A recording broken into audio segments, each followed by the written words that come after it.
Hello and good day. Well, recently I was taking a class on science and science fiction, and I originally thought it was going to be, pretty straightforward, but it was good. I learned a lot from it, and one of the main stories we covered was The Martian by Andy Weir. I think I said that name right. And I have to say, I learned a lot. We read the book, and then we watched the movie, and immediately I knew what I wanted to write my main paper about, and which was about communication. For me, communication is vital when it comes to space travel because we need to have a way to stay in touch with our friends and family, and of course, in this case, NASA, so we can report any cases or issues that come up. And the book shows how important that communication is when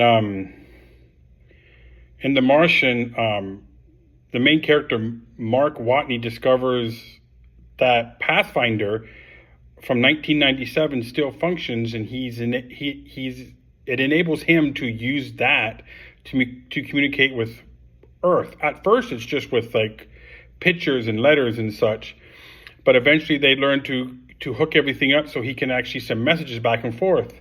Now, for me, honestly, you need to be able to communicate no matter what. That should automatically be an option, and you shouldn't have to sort of like find ways to make it work. It should just work. And the two main ideas I've discovered from doing my research on this that I really like is, the first one is laser communication. And NASA's Laser Communication Relay Demonstration, or LCRD, is one of the initiatives tested by NASA, and it works really well. The only issue is it's based upon line of sight. So if you have a dust storm on Mars, it could possibly mess with it, which is why I like the other option that comes in, which is a network of satellites. Think of it like a relay. And I think having a satellite network around Mars combined with the laser communication would work perfectly, because even if there's an issue with dust storms and such, you could still communicate with Earth. And I feel communication is a key that you have to have. One, to be able to send reports back and forth and to share knowledge and information, but to also maintain one's sanity. Because while missions to Mars are great and all that, but you need to be able to stay in touch, have the human touch.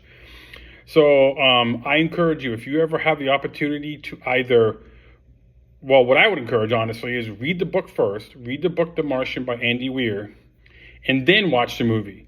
Because the book goes into greater detail about what Mark Watney goes through and how tough it is until he gets the ability to communicate with Earth into NASA. That's when everything changes. That's when the story gets really interesting, and they start helping him find ways to survive, and they help him find ways to get home. So I encourage you to read the book first, The Martian, and then watch the movie, The Martian.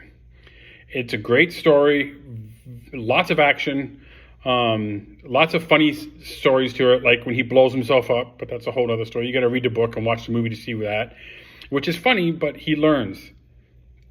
So I encourage you, read the book, watch the movie, and you won't regret it. This is Neil. I'm out. You have a good day. Stay safe out there.